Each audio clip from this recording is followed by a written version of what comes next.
नमस्कार दोस्त, स्वागत है आपका अपने वाईपी एजुकेशन ट्रिक परिवार में। हमारा उद्देश्य है आपकी तैयारी को आसान बनाना ताकि आप हर कॉन्सेप्ट को स्पष्ट रूप से समझ सकें। तो आज का ये टॉपिक है, बहुत ही बेहतरीन टॉपिक होने वाला है। देखिए, यूपी टेट बाल विकास 2026, चाहे तो आपका पेपर 1 है या फिर पेपर 2 है, तो दोनों के लिए देखिए शिक्षण अधिगम सामग्री, ये वीडियो इतनी महत्वपूर्ण है जिसका मैं अंदाज़ा आपको नहीं लगा सकता। इस वीडियो से 100% आपको 2 क्वेश्चन देखने को पेपर में अवश्य मिलेंगे। तो इस वीडियो को शुरू से लेकर लास्ट तक अवश्य देखिएगा। वाईपी एजुकेशन ट्रिक चैनल पे आप पहली बार आए हैं तो चैनल को सब्सक्राइब भी कीजिएगा। तो चलिए बिना किसी देरी के करते हैं वीडियो को स्टार्ट। तो दोस्तों, सबसे पहले अपने लोग थ्योरी को क्लियर करेंगे और थ्योरी को क्लियर करने के बाद फिर एमसीक्यूज क्वेश्चन को लगाएंगे। तो आप वीडियो को शुरू से लेकर अंत तक अवश्य देखिएगा, आपको आनंद आएगा, चीज़ें आपको समझ में भी आएंगी। सहायक सामग्री है, ठीक है। तो देखिए, इसमें सबसे पहले आपको समझना है परिचय। परिचय क्या है? तो देखो, शिक्षण कार्यों को सरल, रोचक, स्पष्ट और प्रभावशाली बनाने के लिए जिन साधनों का उपयोग करते हैं या उपयोग किया जाता है उन्हें हम सहायक सामग्री कहते हैं, जिसे कहते हैं टीएलएम। तो इसी में यूज होगा, सारा कुछ आपको बताया जाएगा। आप वीडियो को अंत तक देखिएगा, बहुत इंपॉर्टेंट ये वीडियो है, ठीक है। देखो, यहाँ पे पेपर में छपेगा ही छपेगा, इसलिए वीडियो को मिस मत करना, क्योंकि वीडियो को कंप्लीट देखोगे तभी चीज़ें समझ में आएंगी। आधी अधूरी चीज़ें सीखोगे तो कुछ भी समझ में नहीं आएगा। परिभाषा समझो। देखो, ऐसी सामग्री या साधन जो शिक्षण अधिगम प्रक्रिया को प्रभावी, रुचिकर, सरल बनाते हैं उन्हें हम सहायक सामग्री कहते हैं। तो चलिए आपको अगली स्लाइड पे लेके चलते हैं। अब देखो, सबसे पहले इसका उद्देश्य समझो। इसका उद्देश्य क्या है? यानी शिक्षण सहायक सामग्री है, इसका उद्देश्य क्या होता है? तो देखो, उद्देश्य क्या होता है? जो शिक्षण है, शिक्षण को सरल बनाने का काम करती है शिक्षण सहायक सामग्री। विद्यार्थियों की रुचि बढ़ाना, तो बिल्कुल विद्यार्थियों की रुचि इस चीज़ से बढ़ती है, किससे? शिक्षण सहायक सामग्री से। स्थायी ज्ञान प्रदान करना, तो ज्ञान जो है वो स्थायी प्राप्त होता है। कठिन विषय को भी स्पष्ट कर देना, तो बिल्कुल सही बात है, कठिन विषय भी स्पष्ट हो जाता है। समय और श्रम की बचत होती है, बिल्कुल सही बात है, समय और श्रम दोनों की बचत होती है। प्रत्यक्ष अनुभव देना, तो प्रत्यक्ष अनुभव देना भी इसका उद्देश्य है। तो सारे के सारे पॉइंट आपको याद होने चाहिए। अगली स्लाइड पे बढ़ते हैं, देखते हैं अगली स्लाइड क्या है। विशेषताएं समझिएगा। विशेषताएं समझिएगा। शिक्षण को ये रोचक बनाती है, ध्यान आकर्षित करती है, विद्यार्थियों को सक्रिय बनाती है, ज्ञान को स्थायी बनाती है और सीखने की जो गति है वो बढ़ाती है। क्या? शिक्षण सहायक सामग्री, ठीक है। टीएलएम हमेशा ध्यान रखना है आपको। चलिए आगे देखिए, जो अगली स्लाइड है वो क्या कह रही है, समझो। इसका महत्व समझो सबसे पहले, और याद करने की ट्रिक भी आपको बताएंगे। समझिएगा, महत्व क्या है? रुचि उत्पन्न होती है, बिल्कुल सही बात है। ज्ञान, स्थायी ज्ञान देती है, बिल्कुल सही है। जटिल विषय भी सरल बनाती है, ये भी सही है। समय की बचत होती है, सही है। प्रत्यक्ष अनुभव प्राप्त होता है, ये भी सही है। याद करने की ट्रिक क्या है? देखो, सुनो और करो। विजुअल मतलब देखो, विजुअल मतलब देखो। ऑडियो मतलब सुनो कानों से, विजुअल मतलब देखो किससे? आँखों से। और एक्टिविटी स्वयं आपको करनी है, ठीक है। तो देखो, सुनो, करो, ये आपको ध्यान रखना है। चलिए अगली स्लाइड जो होगी बहुत ही महत्वपूर्ण होगी, इस स्लाइड को समझना बहुत जरूरी है, तो समझिएगा। देखो, शिक्षण सहायक सामग्री के प्रकार समझो। सबसे पहले देखो, दृश्य सामग्री है जिसे बोलते हैं विजुअल एड्स। नेक्स्ट जो है वो श्रव्य सामग्री है जिसे बोलते हैं ऑडियो एड्स। नेक्स्ट है दृश्य श्रव्य सामग्री, ऑडियो विजुअल एड्स। नेक्स्ट है क्रियात्मक सामग्री। तो एक एक करके समझेंगे और सारे के सारे एग्जाम्पल भी आपको बताएंगे। यहाँ से डायरेक्ट पेपर में क्वेश्चन छपता है। चलिए देखो, दृश्य सामग्री क्या होती है? जो केवल देखकर समझी जाती है, जो केवल देखकर समझी जाती है। देखोगे किससे? आँख के द्वारा। जो केवल देखकर समझी जाती है। एग्जाम्पल की बात करूं तो बहुत सारे एग्जाम्पल हैं। देखिए, जैसे चार्ट हो गया, मानचित्र हो गया, मॉडल हो गया, चित्र हो गया, ग्लोब हो गया, फ्लैश कार्ड हो गया, ब्लैक बोर्ड हो गया, पोस्टर, ग्राफ और टाइमलाइन। ये सारे के सारे क्या हैं? दृश्य सामग्री के उदाहरण हैं। ये सारे के सारे उदाहरण आपको याद होने चाहिए। जैसे मैं उदाहरण की बात करूं, उदाहरण की बात करूं तो देखो, भूगोल पढ़ाते समय भारत का मानचित्र दिखाना, भूगोल अगर आप पढ़ा रहे हो तो भारत का मानचित्र दिखाना, विज्ञान में मानव हृदय का मॉडल दिखाना, तो ये क्या है, ये दृश्य सामग्री है। क्या है, सारे के सारे ये दृश्य सामग्री के उदाहरण हैं, ठीक है, जो देखकर समझी जाती है। चलिए अब बात करेंगे श्रव्य की। तो देखिए यहाँ पे श्रव्य सामग्री, श्रव्य का मतलब क्या है, जो केवल सुनकर समझी जाए। किससे सुनकर, अपने कानों से सुनकर, जो केवल सुनकर समझी जाए। जैसे मैं बात करूं, रेडियो, टेप रिकॉर्डर, माइक्रोफोन और पॉडकास्ट और भाषण रिकॉर्डिंग, ये सारे के सारे उदाहरण कैसे हैं, ये श्रव्य हैं, ठीक है, ये श्रव्य हैं जो कानों के द्वारा सुनकर समझा जाता है, तो वो श्रव्य सामग्री कहलाएगी। उदाहरण देखिए, अंग्रेजी उच्चारण सिखाने हेतु ऑडियो सुनाना, कविता, गीत, कहानी सुनाना, ठीक है, तो ये आपकी हो गई श्रव्य सामग्री। दृश्य श्रव्य दोनों हो गई। अब देखिए आपको समझना है, नेक्स्ट है जो है दृश्य श्रव्य सामग्री, यानी दृश्य श्रव्य सामग्री यानी ऑडियो विजुअल एक्ट्स, यानी जिसे देखकर और सुनकर दोनों प्रकार से सीखा जाए। देखकर यानी आँखों से और सुनकर यानी कानों से, तो दोनों प्रकार से सीखा जाए। तो वो कौन कौन से चीज़ हैं, वो कौन कौन से एटम हैं, उनको आपको ध्यान रखना है, क्योंकि वही पेपर में पूछे जाते हैं। तो अगर हम टीवी की बात करें तो जो टीवी है वो दृश्य श्रव्य सामग्री के अंतर्गत आएगा। जो प्रोजेक्ट है तो प्रोजेक्ट भी दृश्य श्रव्य सामग्री है। स्मार्ट क्लास भी दृश्य श्रव्य सामग्री है। वीडियो क्या है, दृश्य श्रव्य सामग्री है। जो आप अभी वीडियो देख रहे हैं ये दृश्य श्रव्य सामग्री है। चलचित्र भी है, कंप्यूटर है और यूट्यूब एजुकेशनल वीडियो, ये भी क्या है, देखिए दृश्य श्रव्य सामग्री है। तो सारे के सारे उदाहरण ये दृश्य श्रव्य सामग्री के भी आपको पता होने चाहिए। जैसे देखिए उदाहरण के तौर पे सौर मंडल का एनिमेटेड वीडियो दिखाना, किसी ऐतिहासिक घटना की फिल्म दिखाना, तो ये क्या है, दृश्य श्रव्य सामग्री के अंतर्गत आएगा। नेक्स्ट देखिए क्रियात्मक सामग्री यानी एक्टिविटी एड्स, जिसमें विद्यार्थी स्वयं कार्य करके सीखते हैं। जिसमें विद्यार्थी जो होता है वो स्वयं कार्य करके सीखता है। जैसे प्रयोगशाला हो गई, विज्ञान प्रयोग हो गया, और शैक्षिक खेल हो गया आपका, भूमिका अभिनय हो गया, परियोजना कार्य हो गया। उदाहरण के तौर पे देखिए यहाँ पे विज्ञान में स्वयं प्रयोग कराना और गणित में आकृतियाँ बनवाना, सामूहिक प्रोजेक्ट बनवाना, तो ये क्या है, क्रियात्मक सामग्री है। इस स्लाइड का आप स्क्रीनशॉट ले लें और अच्छे से अपने नोट्सों में ऐड कर लीजिएगा, क्योंकि पेपर में यहाँ से एक क्वेश्चन तो छपना तय है। चलिए अगली स्लाइड पे चलते हैं। वीडियो को अंत तक देखना, क्योंकि महत्वपूर्ण क्वेश्चन को लगाएंगे। अब देखिए क्या दे रखा है, सहायक सामग्री के चयन के सिद्धांत। तो क्या सिद्धांत है, उद्देश्य के अनुसार हो। सहायक सामग्री जिसका चयन आप करोगे उस चयन का सिद्धांत क्या होना चाहिए, उद्देश्य के अनुसार हो और विद्यार्थियों के स्तर के अनुसार हो, यानी विद्यार्थियों के स्तर के अनुसार ही होना चाहिए। सरल और स्पष्ट हो, आकर्षण हो, कम खर्चीली हो, विषय से संबंधित हो। तो ये जो है शिक्षण सहायक सामग्री चयन के सिद्धांत हैं, ये आपको पता होने चाहिए। अच्छी सहायक सामग्री की विशेषताएं क्या हैं, तो ये भी पता होना चाहिए। साफ और स्पष्ट हो, रंगीन और आकर्षण हो, टिकाऊ हो, सरल भाषा वाली हो, छात्रों की आयु के अनुसार हो। चलिए अगली स्लाइड पे आपको लेके चलते हैं। अब देखिए यहाँ पे कुछ दिया गया है कि भाई विषय अनुसार, किसके अनुसार, विषय अनुसार सहायक सामग्री के उदाहरण। तो थोड़ा सा इन्हें भी समझ लो, क्योंकि वो डीप में पूछेगा तो यहाँ से क्वेश्चन बनेगा।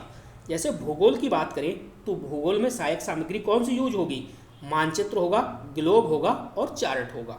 विज्ञान की बात करें तो मॉडल होगा, प्रयोगशाला होगी, चित्र होंगे। गणित की बात करें तो आकृतियाँ, चार्ट, अबेकस। हिंदी की बात करें तो चित्र, कहानी कार्ड, पोस्ट। नेक्स्ट है अंग्रेजी तो ऑडियो रिकॉर्डिंग, फ्लैश कार्ड। इतिहास में टाइमलाइन, चित्र, फिल्म, ये आपको ध्यान रखना है। और कुछ देखिए आधुनिक सहायक सामग्री हैं, तो आधुनिक सहायक सामग्री जो हैं वो कौन सी हैं उनको भी समझिएगा। जैसे स्मार्ट बोर्ड, ठीक है, स्मार्ट बोर्ड ये क्या है आपका, ये आधुनिक सहायक सामग्री है।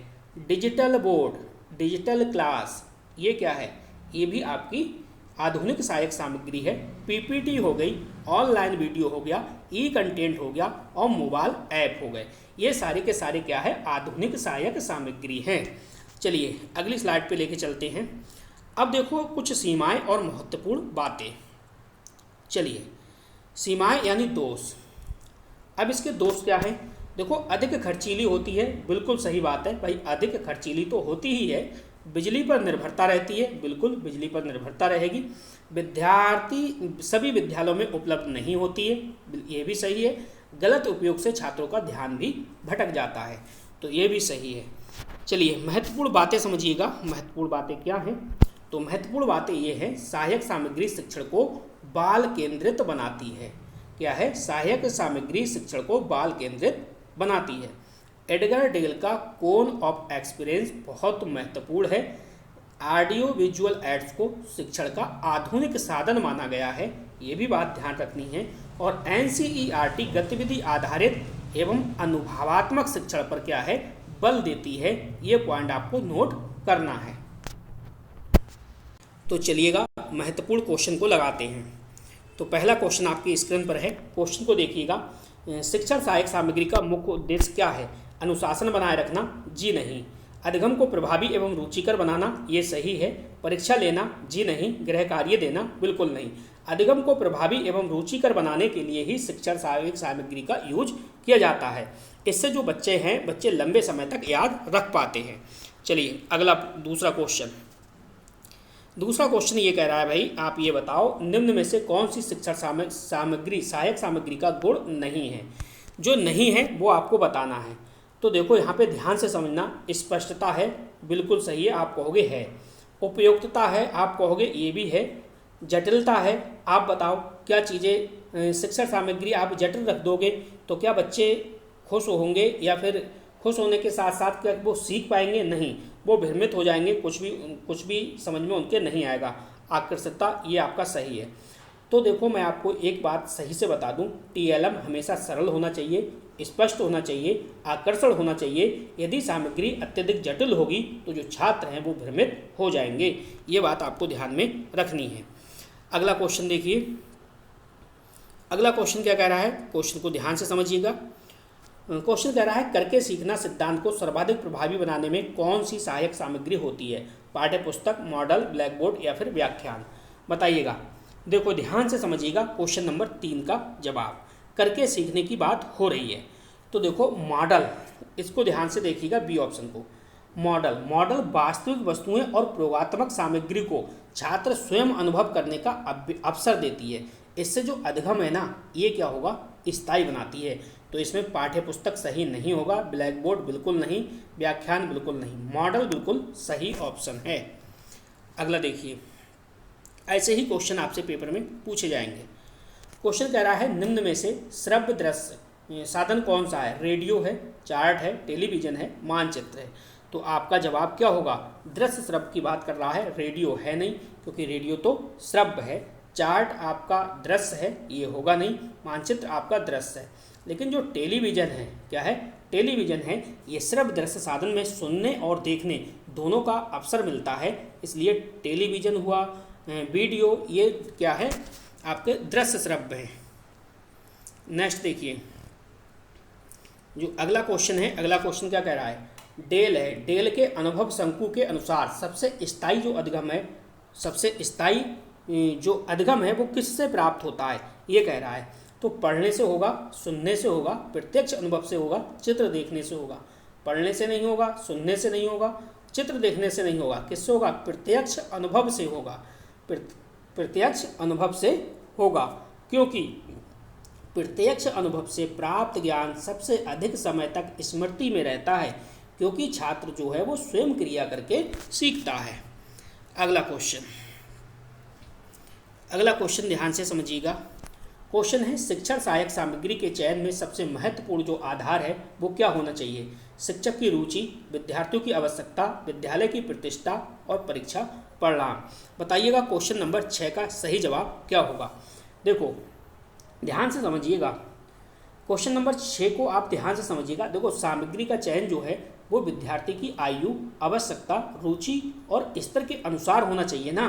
तो सीधे सीधे कह सकते हो विद्यार्थी की आवश्यकता के अनुसार, यानी बी ऑप्शन सही जवाब है। अगला क्वेश्चन देखिए, क्वेश्चन नंबर 7। क्वेश्चन नंबर 7 क्या कह रहा है, निम्न में से कौन प्रक्षेपित सामग्री है? कौन प्रक्षेपित सामग्री है, ये आपको ध्यान में रखना है। Flash card, chart, slide projector या फिर मॉडल। ध्यान रखो, देखो प्रोजेक्टर की सहायता से दिखाई जाने वाली जो सामग्री है वो प्रक्षेपित सामग्री कहलाती है, जैसे स्लाइड प्रोजेक्टर। तो आपका ये जो सी ऑप्शन है ये आपका सही जवाब है। अगला क्वेश्चन देखो, क्वेश्चन नंबर 8। क्वेश्चन क्या कह रहा है, इसको ध्यान से समझिएगा। बालक के बहुसंवेदी अधगम को विकसित करने के लिए कौन सी सामग्री सबसे उपयुक्त होती है? केवल श्रव्य सामग्री, केवल दृश्य सामग्री, दृश्य श्रव्य सामग्री या फिर पाठ्य पुस्तक? बताइएगा।